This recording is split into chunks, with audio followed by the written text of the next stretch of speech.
교재 80페이지입니다. 예수님은 유대인들에게 너희가 내 말에 거하면 진리를 알게 되고 진리가 너희를 자유롭게 할 것이다 라고 말씀하십니다. 이에 유대인들은 자신들이 아브라함의 자손이며 남의 종이 된 적이 없다고 반박합니다. 예수님께서는 그들이 죄의 종이며 하나님의 아들이신 예수님의 말씀을 받지 못하는 자들이라 책망하십니다. 그러나 자신의 말을 듣고 지키면 영생할 것이라고 말씀하십니다. 유대인들은 아브라함과 선지자들도 죽었는데 당신의 말을 믿는다고 영생할 수 있겠느냐? 당신이 아브라함보다 큰 자냐라고 말하며 예수님을 비난합니다. 이에 예수님은 자신이 아브라함보다 위대하다는 것을 말씀하시고 아브라함이 나기 전부터 계셨음을 밝히십니다. 요한복음 8장 후반부 말씀을 우리가 읽었습니다. 유대인들과 예수님께서 논쟁을 하면서 예수님께서 어떤 분이신가 하는 것을 잘 드러내는 장면이 오늘 본문입니다. 자, 오늘 본문에 먼저 31절, 32절 두 절 말씀을 다 함께 읽겠습니다. 시작. 그러므로 예수께서 자기를 믿은 유대인들에게 이르시되 너희가 내 말에 거하면 참으로 내 제자가 되고 진리를 알지니 진리가 너희를 자유롭게 하리라. 아멘. 오늘 본문은 예수님과 예수님 주위에 있던 유대인들이 논쟁을 합니다. 아브라함 이야기도 하고 나는 아브라함보다 먼저 있었다. 어떻게 너는 나이가 50도 안 됐는데 우리의 믿음의 조상 아브라함보다 먼저 있었느냐, 이러면서 뭔가 이렇게 자꾸 대화가 엇갈리고 대화가 좀 깊은 단계로 들어가지 못하는 그런 느낌을 내내 갖게 됩니다. 그런데 31절을 처음에 보시면 예수께서 자기를 믿은 유대인들에게 말씀하셨습니다. 자, 예수님을 반대하기 위해서 대적하러 온 사람들에게 이 대화를 하신 게 아니고 31절에 보면 자기를 믿은 유대인들에게 말씀하셨다. 이 유대인들은 그래도 괜찮은 사람들입니다. 그리고 우리가 이제 편의상 나누어 보면 요한복음에 잘 나오는 게 무리라는 단어하고 제자라는 단어입니다. 그 31절에도 제자가 나오죠. 무리는 우리가 지금까지 본 대로 예수님이 행하시는 기적을 보기 위해서 왔다가 기적을 행하지 않으면 떠나버리는 사람이 무리. 제자는 예수님께 무리들처럼 왔다가 야, 예수님이 정말 하나님의 아들이구나, 내가 저분을 믿어야 되겠다 하고 기적과 관계없이 예수님을 따르는 사람들이 제자입니다. 그럼 오늘 이 사람들은, 유대인들은 어떤 사람들일까요? 유대인들이니까 뭔가 구약에 대해서 아는 사람들이겠죠. 무리의 단계에 있었다가 야, 저 예수가 대단한 사람이구나, 제자까지는 못 갔는데 무리에서 제자를 향해서 한 발자국 더 나간 사람들이 오늘 본문에 있는 사람들. 그래서 31절에 자기를 믿은 유대인들에게 이르셨다, 이렇게 이야기하는 겁니다. 그런데 이 사람들이 예수님하고 대화가 엇갈리지요. 우리가 계속 본 대로. 그러니까 무리와 제자의 사이에 있는 주변인입니다. 확 예수님을 따라가든지 기적만 보고 가든지, 그것도 아니고 한 발은 제자 쪽에 걸터 있고 한 발은 무리 쪽에 걸터 있고 약간 좀 왔다 갔다 하는 경계에 있는 사람들입니다. 그래서 오늘 첫 번째 기도 제목은 온전한 믿음의 사람이 되게 하소서 하는 것입니다. 온전한 믿음의 사람이 되게 하소서.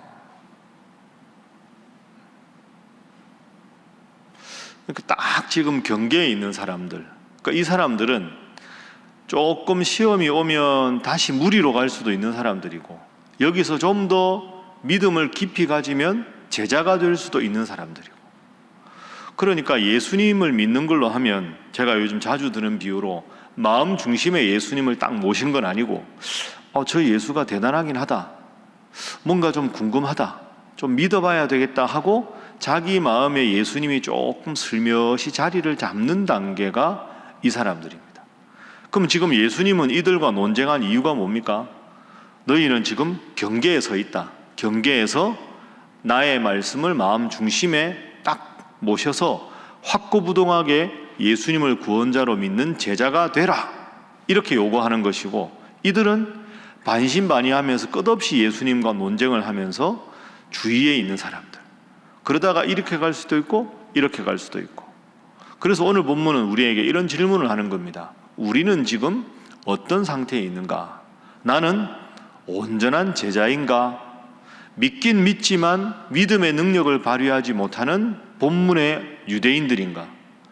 예수 믿으면 그저 마음이 편하고 예수 믿으면 천국 간다 하니까 그런 것에 솔깃해서 나오는 무리는 아닌가? 그걸 오늘 본문은 우리에게 묻고 있습니다. 여러분, 경계에 서 있는 사람이 아니라 정말로 주님의 제자가 되셔서 마음 중심에 확고부동하게 주님 모시고 주님 중심으로 살아가는 여러분 되시기를 주님 이름으로 간절히 부탁합니다. 자, 그래서 예수님께서 31절 후반절에 제자라고 말씀하시고 32절에 아주 중요한 말씀이지요. 자, 함께 읽습니다. 다시 32절 시작. 진리를 알지니 진리가 너희를 자유롭게 하리라. 아멘. 두 번째 기도 제목은 진리를 아는 성도가 되게 하소서 하는 것입니다. 진리를 아는 성도가 되게 하소서.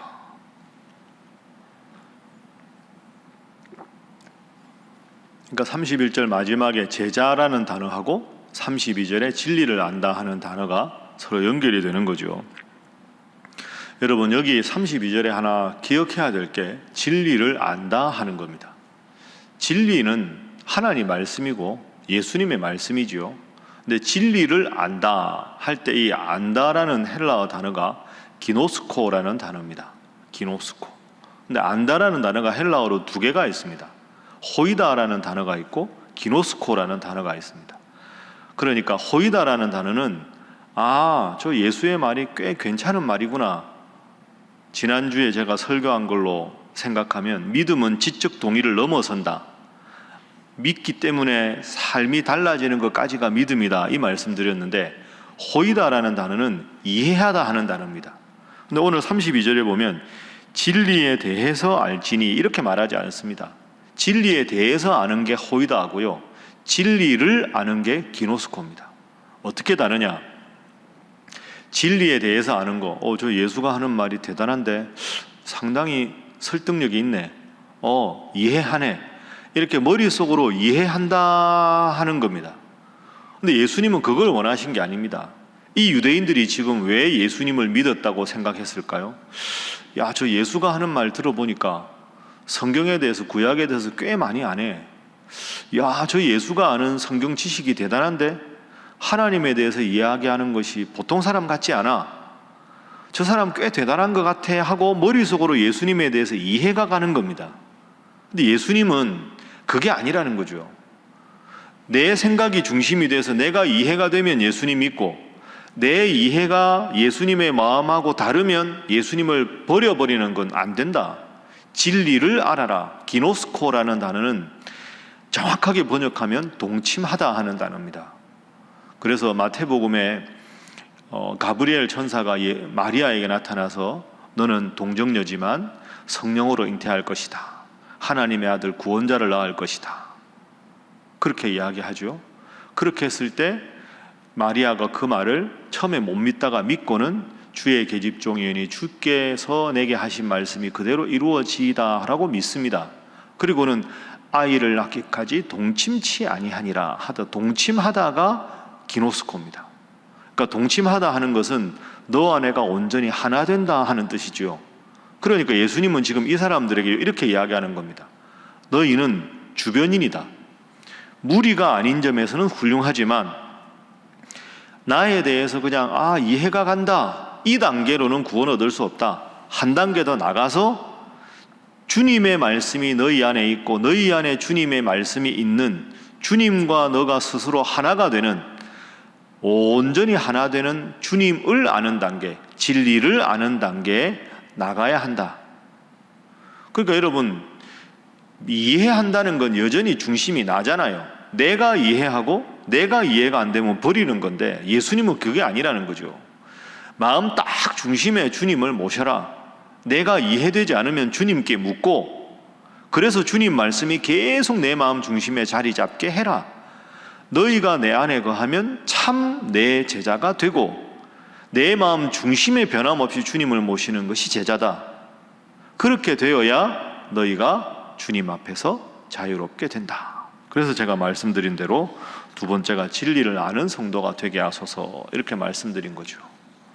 여러분, 예수 믿는 건 쉬운데 잘 믿는 건 어렵다고 여러 번 말씀드렸습니다. 예수님께서 원하시는 것은 제자가 되는 단계. 그럼 진리를 알면 진리가 너희를 자유롭게 한다. 진리와 자유가 무슨 관계가 있을까요? 내 마음 중심에 주님의 말씀이 딱 들어와 있으면 내가 생각하는 것도 주님 원하시는 대로 생각하고, 내가 행동하는 것도 주님 원하시는 대로 행동할 거 아닙니까?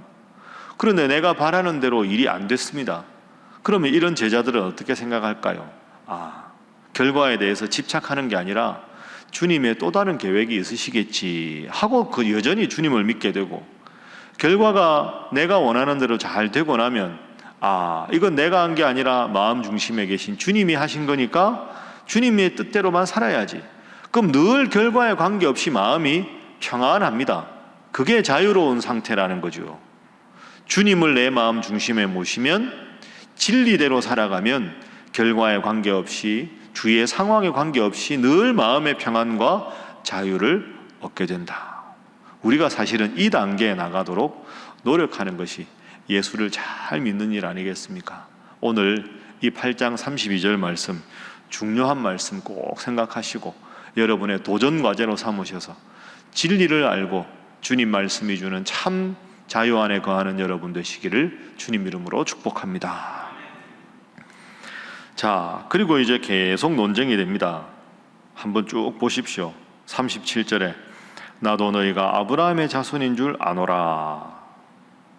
39절에 너희가 아브라함의 자손이면 아브라함의 행한 일들을 말할 것이다. 그런데 지금 내가 하나님께 들은 진리를 말하는데 사람들이 나를 죽이려고 한다. 참 답답하다, 이런 거죠.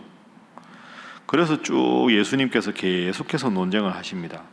자, 42절 말씀에도 보시오. 예수께서 이르시되 하나님이 너희 아버지였으면 너희가 나를 사랑하였으리라. 그런데 너희는 지금 나를 사랑하지 않는다. 48절 보십시오. 유대인들이 대답하여 이르되 우리가 너를 사마리아 사람이라 또는 귀신이 들렸다 하는 말이 옳지 아니하냐? 너 귀신 들린 거 아니냐? 49절 나는 귀신 들린 것이 아니라 오직 내 아버지 하나님을 공경하는 것이다. 52절 유대인들이 이르되 지금 내가 귀신 들린 줄을 아노라. 자, 여러분 31절하고 52절이 연결이 안 되죠. 예수님을 믿는 사람들인데 이야기하다 보니까 너는 지금 귀신 들렸다 이렇게 말하는 겁니다. 거듭 말씀드리지만 예수님에 대한 믿음이 조금 생긴 겁니다. 그런데 이 사람들은 뭡니까? 중심이 진리가 아니라 자기의 생각입니다. 내 생각대로 이해가 되면 예수님을 믿고 내 생각대로 이해가 안 되면 예수님을 버리고. 그런데 이 사람들이 제일 중요하게 생각하는 사람이 누굽니까? 아브라함입니다. 자기들은 유대인이다. 유대인들에게서 제일 자랑스러운 조상은 아브라함이다. 그런데 예수님 뭐라고 하십니까? 너희가 아브라함을 믿었다면 나를 믿을 것이다.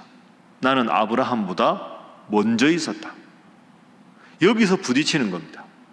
그러니까 유대인들은 우리가 유대인의 제일 존경받는 지도자 아브라함, 예수님은 그러니까 아브라함이 하나님을 잘 믿었지 않느냐? 아브라함이 하나님 말씀에 순종하지 않았느냐? 나는 아브라함보다 먼저 믿었다. 먼저 있었다. 너희가 아브라함을 믿는다면 나를 믿는 것이 당연하다. 그럼 이 사람들 생각에는 이해가 안 되잖아요. 나이가 50도 안 된 사람이 아브라함보다 먼저 있었다고? 넌 귀신 들렸다. 이렇게 되는 거죠. 여러분 차이를 잘 생각하십시오. 내 짧은 지식으로 예수님을 재단하는 사람들이고, 예수님은 너희의 짧은 지식과 이해를 넘어서 나를 온전히 믿어라. 유대인이라는 껍데기를 버려라. 바리새인이라는 껍데기를 버려라.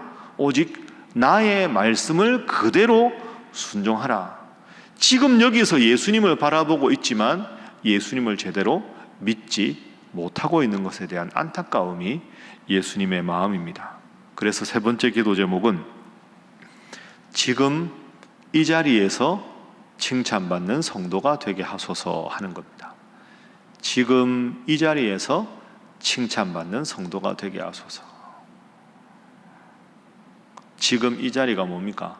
내가 유대인이라는 혈통, 내가 구약에 대해서 이만큼 알고 있다는 지식, 그거 다 필요 없고 딱 오늘 지금 이 시간에 주님을 뵙지만 주님을 믿지 못하는 상태, 이게 무슨 의미가 있겠습니까? 과거에 어떻게 했다, 그거 하나도 중요한 게 아니라 예수님을 눈앞에서 보고 있는데 예수님을 향해서 너는 귀신 들렸다 이렇게 말하는 이 사람들의 모습입니다. 그래서 저나 여러분이나 참 이렇게 비가 오는데 새벽기도 나왔습니다. 왜 우리가 나왔을까요?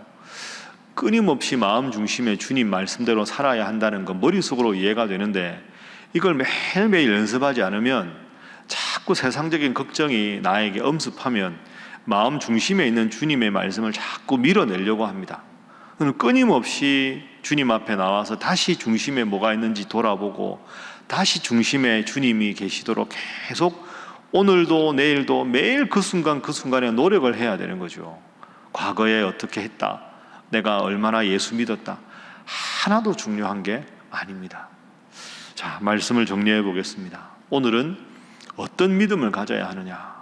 온전한 믿음을 가져야 하고 진리이신 주님 말씀을 늘 중심에 모셔야 하고 과거의 신앙의 경력을 자랑하는 게 아니라 오늘 이 순간에 내 모습이 주님 앞에 온전한 신앙인이 되도록 항상 깨어 부단히 기도하고 노력하셔서 주님 말씀이 중심에 있어 주님 주시는 진리와 그 진리 안에 거하는 자유가 여러분의 삶에 넘쳐나기를 주님 이름으로 축복합니다. 기도하겠습니다. 오늘 본문 말씀 생각하면서 주님 잘 믿는 성도가 되게 하여 주옵소서. 기도하시고 큰 비로 수많은 이재민들이 생겼습니다. 하나님 잘 수습되게 하시고 특별히 우리 이웃 중에서 참 반지하에 사시거나 이런 분들, 물이 범람해서 끔찍한 고통 속에 있는 많은 분들이 있습니다. 재난이 오면 제일 힘없고 가난하고 그런 분들이 너무너무 고통스러운데 주여 그들과도 함께 하시고 주께서 자비의 손길을 베풀어 주셔서 이 고통과 위기 가운데 잘 수습될 수 있도록 주여 역사하여 주옵소서. 우리 다 함께 주님 앞에 기도하겠습니다. 주여 믿습니다. 주여 믿습니다. 주여 믿습니다.